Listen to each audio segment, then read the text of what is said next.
Ambassador Kelly Craft, United States Permanent Representative to the United Nations, welcome to Al Arabiya Al Hadath. Thank you so much for having me. It's great to actually be in a live studio with a real person We are to be able to talk we are to. thrilled. You are our first live person since February. So Thank you. It's an honor. Thank you. An honor. I'd like to start with Iran. We expected the U.S. draft to be turned into blue last night and for the vote to start today and to get the results by Wednesday. However, this did not happen. Where are we now with reference to the ongoing negotiations, if you can give us a window on that, and also to the timeline of voting? Well, thanks for that question. The timeline, we will be putting the resolution, our draft, into blue this week, and we anticipate the vote to be at the end of the week. And depending on the results of the vote, we are using every tool available, and we will take it from there after our So vote. you have beaten my question to say what next. But according to Secretary of State Pompeo, if the United Nations Security Council does not extend the Iran embargo, arms embargo, it will make a mockery of its mission to maintain international peace and security. These are his words in his tweet. You held yesterday talks with the Europeans in the Council. Will they support the U.S. And vote for the U.S. draft, as far as you know, or will they abstain? You know, this is a choice, and it comes down to a choice between voting for terror or voting for peace and security in the world. I mean, people can vote to be a co-sponsor of the #1 state-sponsored of terrorism, or they can vote for peace and security around the world. So with our negotiations this week, we are making it very clear that the U.S. is going to do the right thing. We have a moral responsibility to protect the Middle East, to protect Israel, to protect our men and women in the military around the world, especially in the Middle East. And we will do the right thing regardless of the rest of the Council.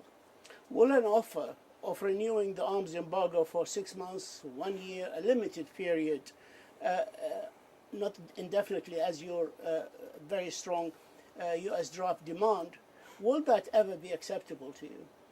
What's going to be acceptable is to make certain that Iran does not have access to more modernized weapons in order for them to export these weapons. These are lethal weapons to terrorist groups and to other malicious actors.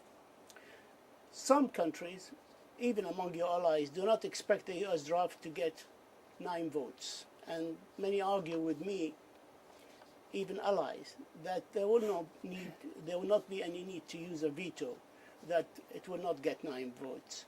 What would you say to them? You know, what I have repeatedly said is that you have a choice.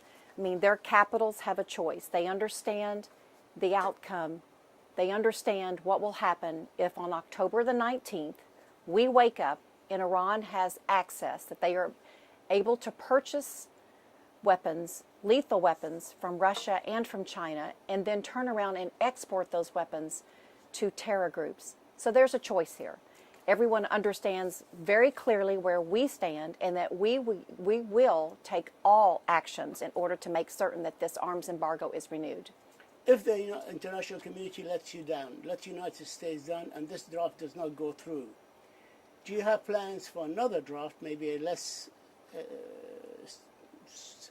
with less strenuous conditions? Because that's what we heard. And also we heard that the Arab group are thinking of a draft similar to yours, led by Tunisia, to present it to the Council. What's the truth about these reports that we hear? Well, you know, first of all, Tulo, I want to thank the Gulf Cooperation Council. I want to thank them for really being solidarity and for coming together and sending a letter to the Security Council, to the President of the Security Council, and really focused on the dangers. They too understand, because they are in the line of fire. They understand the importance of the renewal of this arms embargo. So that being said, we are open to negotiations. We have been negotiating with the Council. I have been speaking with all of the perm reps, also actually speaking with the perm reps from the countries that signed the letter to make certain that they understood our appreciation. And you know what, in turn, I've heard is how they are concerned. You spoke They're to very all concerned. of them in the GCC? All of the 6, yes, I have. and And just they all told understanding you of their concerns. And they all told you of the agreement to the content of the letter. Yes, they did. Absolutely. And because they are very concerned, as are we. And that is why we started early. We started thinking, why wait until October 18th? This is so important to the world that we needed to begin early to make certain that everyone understood our intentions and that there is a clear choice to be made here. The Iranian Foreign Ministry spokesman Mousawi has issued a statement saying that some countries in the GCC did not even know what was in the letter, alluding to a country or two, and we know who he's speaking about. But he said that they are not in agreement. This is irresponsible. He called it irresponsible and unilaterally issued. What would you say to him? I would say that's nonsense, that these countries, if in fact what he said was true, they would themselves come out and say, I was not aware of this letter. So that's complete nonsense. They can issue Absolutely. official statements denying Absolutely. that. They would not hide behind a wall of silence and let the spokesman for a foreign ministry of Iran, another country, to speak for them. And this is just another form of their malicious behavior and trying to put doubt into this particular renewal. That's not going to work. That's not going to work, no. I would like to move to a question here concerning Mr. Brian Hook, who you, I, and him were part of a press conference on Thursday. He sounded very positive, very strong. You were great also in that, and very staunch supporter of the move forward to stop the lifting of the arms embargo. But 2 hours later or so, he resigned. Can you tell us the reason behind his resignation? The people are really in the Middle East are very concerned. You know, Brian, this has been his issue for many, many years. He has just returned from the Middle East. He has been very much engaged from day one with this arms renewal. His resignation absolutely has nothing to do with the situation at hand. He is working very hard. We have been on several phone calls already this morning, and we will continue to do so to see this through the end, to make certain that this arms embargo is renewed. But you can't tell us why he resigned. Brian resigned because he has been working very hard for many, many years, and I believe Just that tired. it is just time. He is tired. Okay. He didn't sound It tired. it doesn't take a bit away from the veracity and where he is today as he was yesterday and the day before. He is as strong as ever on making certain that we see through the renewal of the arms embargo. If the international, again, community fail you all along the way with all the tools in your box and all the drafts that might be presented to the Security Council, will you use the snapback mechanism? You know, failure is not an option, and if that means implementing the snapback option, that is exactly what the United States will be doing. How about unilateral strong sanctions on Iran as well? You know, we have a lot of options at our disposal, and we will be implementing every one of them. But within the council, if we are not able to utilize our renewal through the vote, we will also bring in a snapback. And possibly sanctions. I cannot speak at the moment for what's going to happen in the future, but I can tell you that all options are available. If snapback is brought forward and implemented, or if not, if the sanctions are unilateral sanctions, the strong unilateral sanctions are implemented, do you expect Iran to, how do you expect them to react, by the way? You know, of course they're not going to react favorably, because Iran is looking forward to waking up on that October 18th morning and thinking that they're going to have access. China and Russia are already lined up to be able to sell more advanced weapons to Iran. So from their standpoint, of course, they're anticipating being able to export weapons to other terrorist groups. But for the United States, it's a clear choice.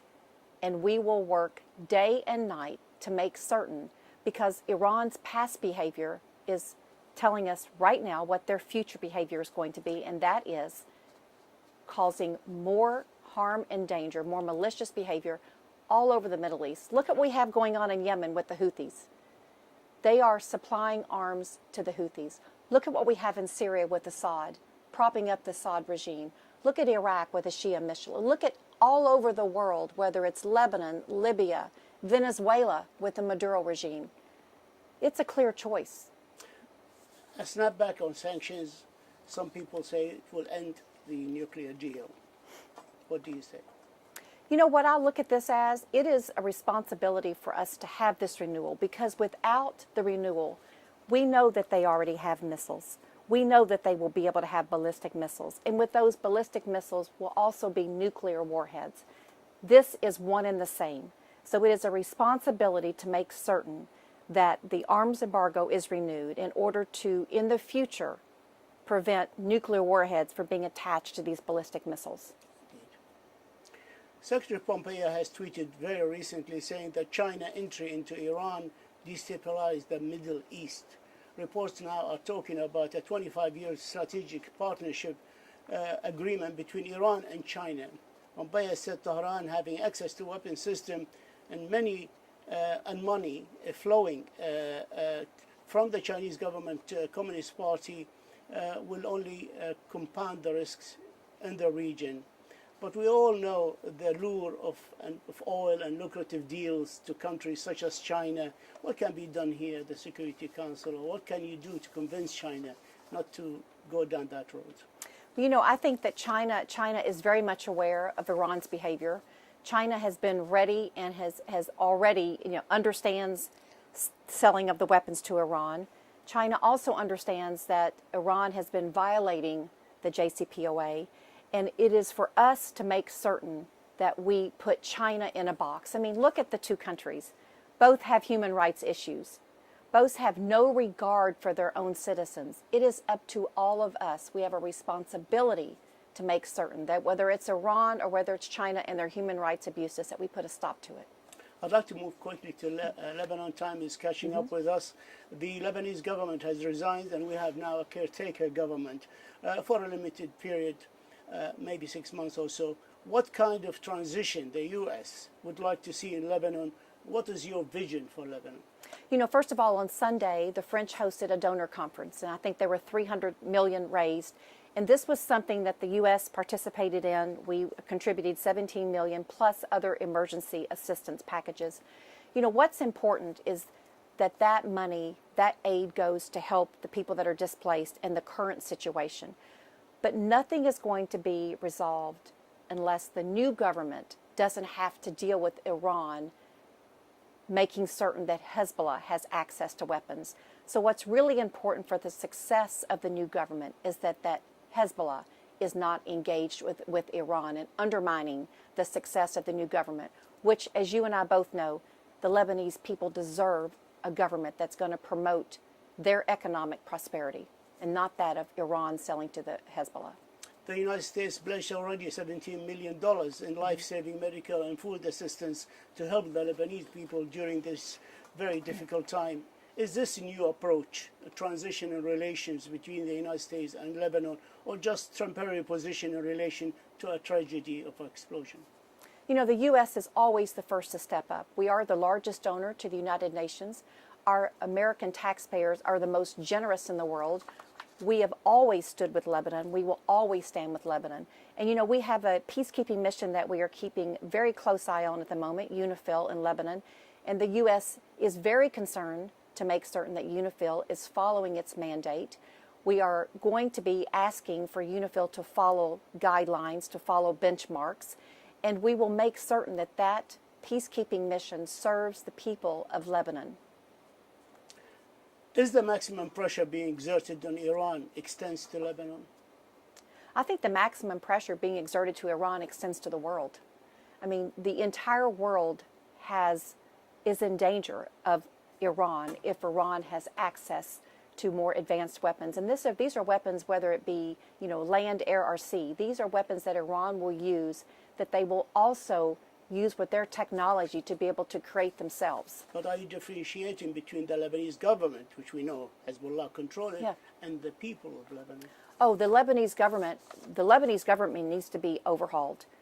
And Iran has to stop selling and providing arms to Hezbollah, which was part of the old Lebanese government. Now, we are going to be very supportive of the new government in any way possible in making certain that they are successful for the Lebanese people. What we care about are the people of Lebanon.